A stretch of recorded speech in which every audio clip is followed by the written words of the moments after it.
പരിശുദ്ധ കഞ്ഞിക്കുഴി സഭയുടെ വാദം എന്താണെന്ന് ചോദിച്ചാൽ ഇതിനു മുമ്പുള്ള സഭയെ പറ്റിയാണ് ഇവർക്കെല്ലാം തർക്കം. അപ്പൊ അതിനു മുമ്പുള്ള സഭ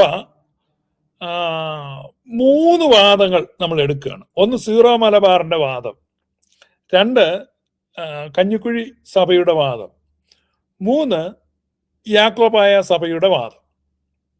ഒന്നാമത്, യാക്കോബായക്കാർ വിശ്വസിക്കുന്നു പുരാതനമായ സഭ, കേരളത്തിലെ സഭ AD 345 ക്നായിത്തൊമ്മന്റെ കുടിയേറ്റം മുതൽ പരിശുദ്ധ അന്ത്യോക്യൻ പാത്രിയർക്കീസിന്റെ കീഴിലുള്ള സഭയാണ്. കാരണം ഉറഹായിൽ നിന്നുള്ള സംഘമാണ് കേരളത്തിൽ വന്നത്. ഉറഹ, എഡേസ അന്ത്യോക്യൻ പാത്രിയർക്കീസിന്റെ ജൂറിസ്ഡിക്ഷനിലുള്ളതാണ്. അപ്പൊ അവിടെ നിന്ന് വന്ന അവർ ഇവിടെ വന്നു കഴിയുമ്പോൾ ഇവിടെ രൂപപ്പെട്ട ആ ക്രൈസ്തവ സഭ സമൂഹം അത് അന്ത്യോക്യൻ പാത്രിയർക്കീസിന്റെ കീഴിലാണ്. ഏറ്റവും കുറഞ്ഞത് AD 345 മുതലാണ്. അപ്പൊ അതാണ് ഈ ഇന്നലെ നമ്മൾ മറ്റേ ചീരൻ സാറിന്റെ പുസ്തകം വായിച്ചപ്പോൾ തോമാസ് ലീഗയുടെ കാലം മുതൽ അന്ത്യോക്യയുടെ കീഴിലാണ്. അങ്ങനെ ആരാ പറഞ്ഞ? തോമാസ് ലീഗയുടെ. അത് മനസ്സിലായില്ലേ? ഭയങ്കര ട്രോളരാ.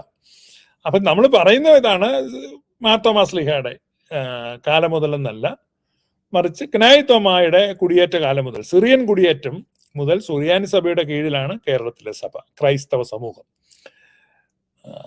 ഇന്നിപ്പോ വേറെ ഒത്തിരി വിഭാഗങ്ങളുണ്ട്, അന്ന് അങ്ങനെ ഇല്ല, ഒറ്റയൊരെണ്ണേ ഉള്ളൂ.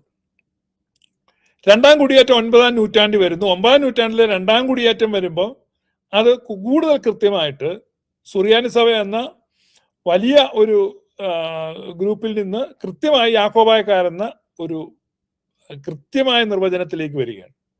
അപ്പൊ യാക്കോബായ ക്രിസ്ത്യാനികളാണ് കേരളത്തിൽ ഉണ്ടായിരുന്നത്. ഇതാണ് യാക്കോബായ സഭയുടെ വാദം. കേരളത്തിൽ ഉണ്ടായിരുന്ന യാക്കോബായ സഭയാണ്, പുരാതന യാക്കോബായ സഭയാണ് കേരളത്തിൽ ഉണ്ടായിരുന്നത്. അത് മാത്രമാണ് ഉണ്ടായിരുന്നത്. പിന്നീട് പല വിഭാഗങ്ങൾ വന്നു. അപ്പൊ ഇവിടെ തർക്കം 15ാം നൂറ്റാണ്ടിൽ വാസ്കോഡി ഗാമ വന്നതിന് ശേഷം ഉള്ള കാര്യങ്ങളിലാണ് വിഭാഗീയത. അപ്പൊ അതിന് മുമ്പുള്ള സഭ ഏതാണെന്നുള്ളത്. അപ്പൊ 1 യാക്കോബായക്കാരുടെ വാദം. 2 സീറോ മലബാർ ചരിത്ര പണ്ഡിതന്മാർ പറയുന്നത് കേരളത്തിൽ ഉണ്ടായിരുന്നത് നെസ്തോറിയൻ സഭയായിരുന്നു. സുറിയാനി നെസ്തോറിയൻ സഭയായിരുന്നു. ഏതാണ് ഈ നെസ്തോറിയൻ സഭ? Church of the east. Church of the ഈസ്റ്റിന്റെ ഭാഗമായിട്ടുള്ള നെസ്തോറിയന്മാരായിരുന്നു കേരളത്തിലുണ്ടായിരുന്നത്. നല്ല ഒരു ഇതാണ്. ആ നെസ്തോറിയന്മാരെയാണ് മെനിസിസ് മെത്രാപ്പോലിത്ത അനാവെള്ളം തളിച്ച് നല്ല കത്തോലിക്കരാക്കി മാറ്റിയത്. ഇതാണ് അവരുടെ വാദം.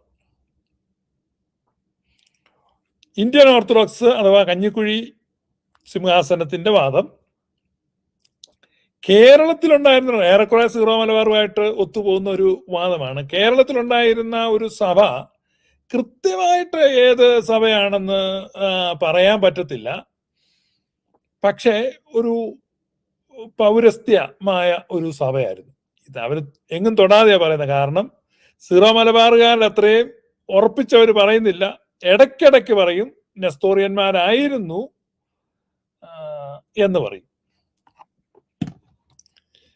ഇനി നിങ്ങളിത് ശ്രദ്ധിച്ച് കേൾക്കണം. 448 വെറും 448 കേട്ടോ, 1448 അല്ല, 448 ഇന്നലെ നമ്മൾ കേട്ട ബെബവായി കാതോലിക്കോസിനെ കൊന്നുകളയുന്നു. അവിടം കൊണ്ട് പൗരസ്ത്യ സിംഹാസനം നെസ്തോറിനിസത്തിലേക്ക് നിപതിച്ചു. നെസ്തോറിയൻ വിശ്വാസമാണ്. എന്നാൽ ഈ നെസ്തോറിയൻ സഭയിൽപ്പെട്ട ചില ആളുകൾ 1553 ശ്രദ്ധിക്കണം, വർഷം ശ്രദ്ധിക്കണം, 1553 കത്തോലിക്ക സഭയോട് ഒരു ഐക്യം പ്രഖ്യാപിച്ചു, ഒരു ധാരണ ഉണ്ടാക്കി.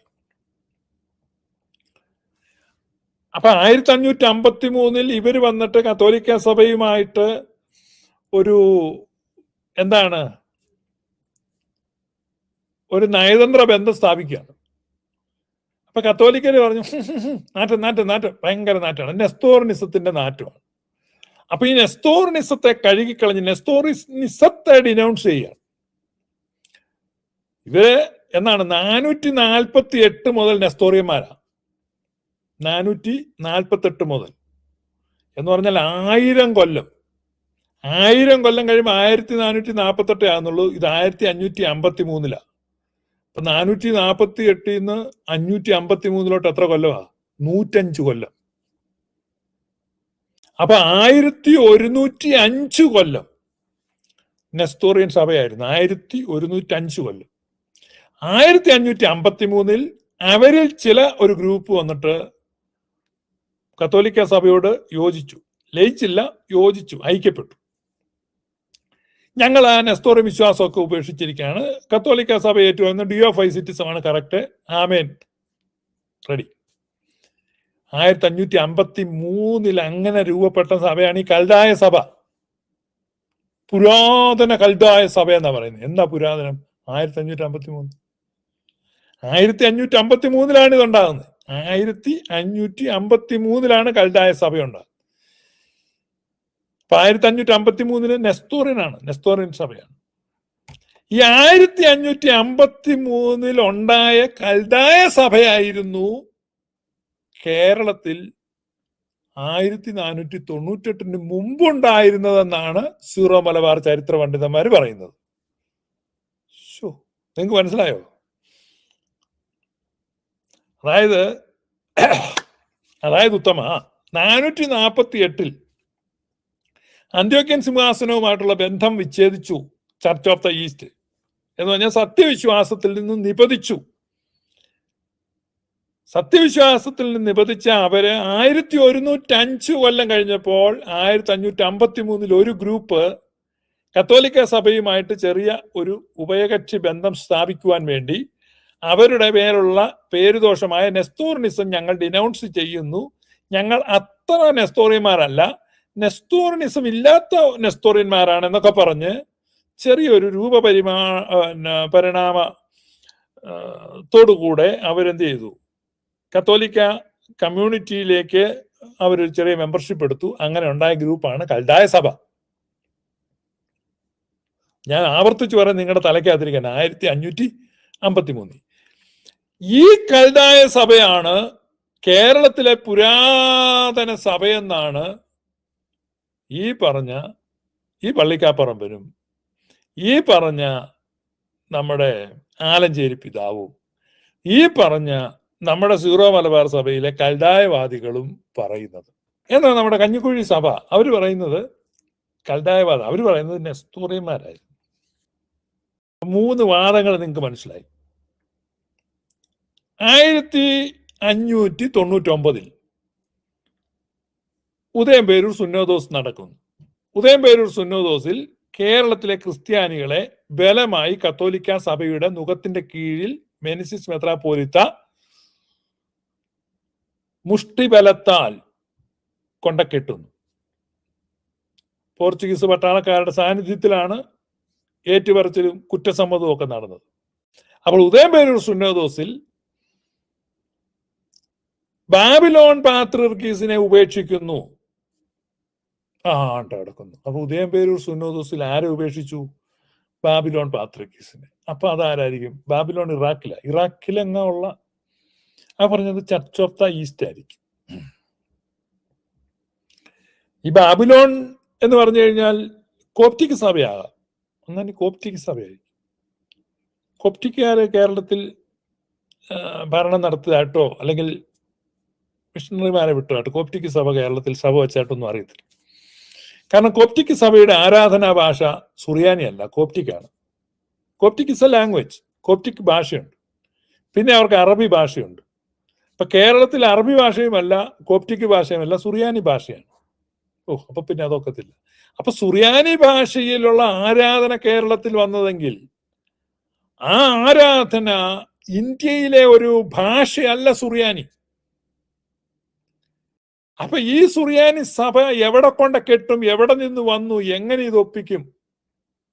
അന്ത്യോക്യൻ പാത്രിയർക്കീസിന് കൊടുക്കല്ലെന്നുള്ള കാര്യത്തിൽ ഇവരെല്ലാം ഒറ്റക്കെട്ട, ഇവർക്ക് താല്പര്യമാണ്. അപ്പൊ ഇവരെ സംബന്ധിച്ച് അന്ത്യോക്യ സിംഹാസനത്തെ ഡിനൗൺസ് ചെയ്യിക്കുക, അന്ത്യോക്യ സിംഹാസനത്തെ അപകീർത്തിപ്പെടുത്തുക, അന്ത്യോക്യ സിംഹാസനത്തെ ഇകഴ്ത്തി കാണിക്കുക എന്നുള്ള കോമൺ അജണ്ടയാണ്. അത് സീറോ മലബാറുകാർക്കായാലും കഞ്ഞിക്കുഴിക്കാർക്കായാലും ഈ ഒരു കാര്യമുള്ളൂ, നമുക്ക് അതെങ്ങനെയും പൊളിക്കണം. അപ്പൊ അതിനുവേണ്ടി ഞങ്ങൾ ഈ വഴിക്കൊന്ന് നീങ്ങുക, നിങ്ങൾ ആ വഴിക്കൊന്ന് നീങ്ങുക, ഇതാണ് ഇവരുടെ ഉദ്ദേശം. രണ്ടുപേരും ടോർച്ചും വടിയും കയ്യിലെടുത്തു, തലയിലൊരു കെട്ട് കെട്ടി ഇറങ്ങി. എന്താണ് ഉദ്ദേശം? അന്ത്യോക്യൻ സിംഹാസനത്തെ ഇകഴ്ത്തണം. അപ്പൊ അപ്പുറത്തോട് ഇവർ പോകുന്നു, ഇപ്പുറത്തോട് ഇവർ വരുന്നു. ഇവര് പറയുന്നത് നെസ്തോറിയന്മാരായിരുന്നു, മറ്റൊരു പറയുന്ന അത്ര നെസ്തോറിയൻ അല്ലാത്ത ഒരു പ്രത്യേക കൽതായ സഭയായിരുന്നു. അപ്പൊ കേരളത്തിലുള്ള മണങ്ങൂസുകൾക്ക്, ഞാൻ അങ്ങനെ പറയുന്നതിൽ തെറ്റിദ്ധരിക്കരുത്, കാരണം വേറെ വാക്കൊന്നുമില്ല. ചരിത്രബോധമില്ലാത്ത ആളുകൾ, ഇതേപ്പറ്റിയൊന്നും അന്വേഷിക്കാത്ത ആളുകളോ ഇവന്മാര് പറയുന്ന വേദവാക്യമാണ്. പ്രത്യേകിച്ച് ഈ അമ്മമാത വെച്ച് ഇവരിങ്ങനെ ഈ വേളയിൽ, ഈ സമയത്ത്, ഈ സന്ദർഭത്തിൽ ഞങ്ങൾ പറയുകയാണ് ഇവിടെ കൽതായ സഭയാർ. കൽതായ സഭ ഉണ്ടാകുന്ന 1553 1553 കൽതായ സഭ ഉണ്ടാകുന്നത്. അതിനും 55 വർഷം മുമ്പ്,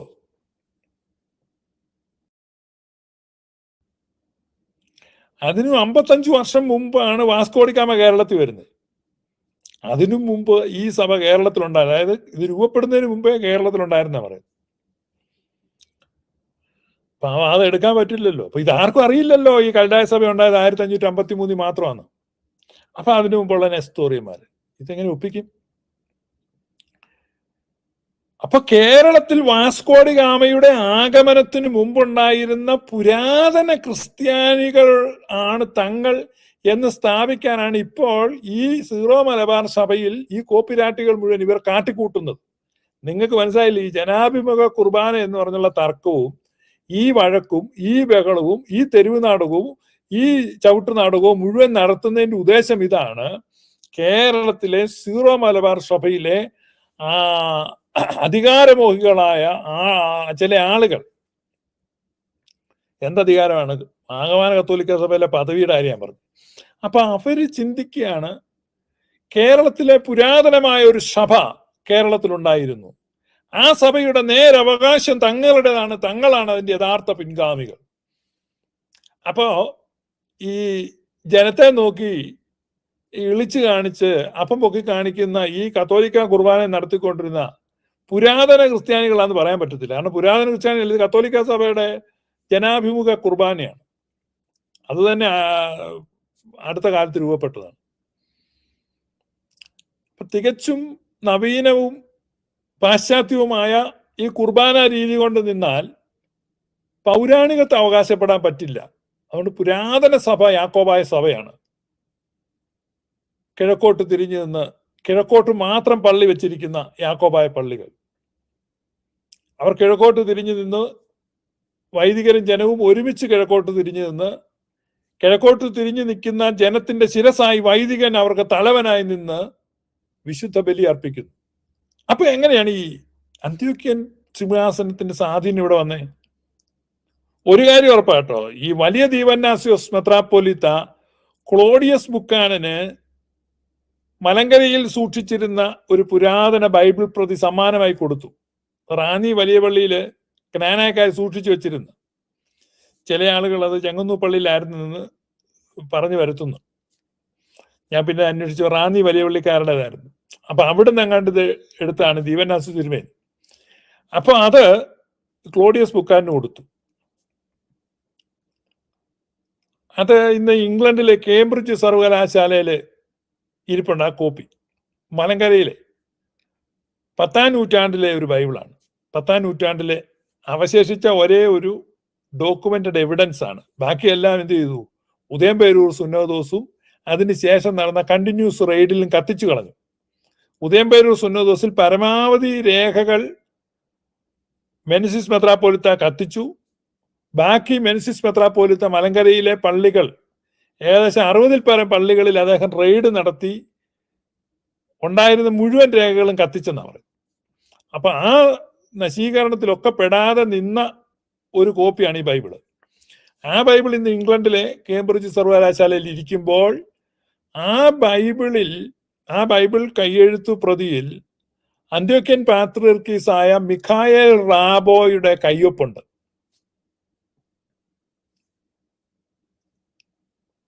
10-ാം നൂറ്റാണ്ടിലെ ഒരു എവിഡൻസിൽ മിഖായേൽ റാബോ അന്ത്യോക്യൻ പാത്രിക്കസിന് കയ്യൊപ്പുണ്ട്. 17-ാം നൂറ്റാണ്ടിൽ മാത്രമാണ് അന്ത്യോക്യൻ സഭ കേരളത്തിൽ വന്നതെന്നാണ് പറയുന്നത്.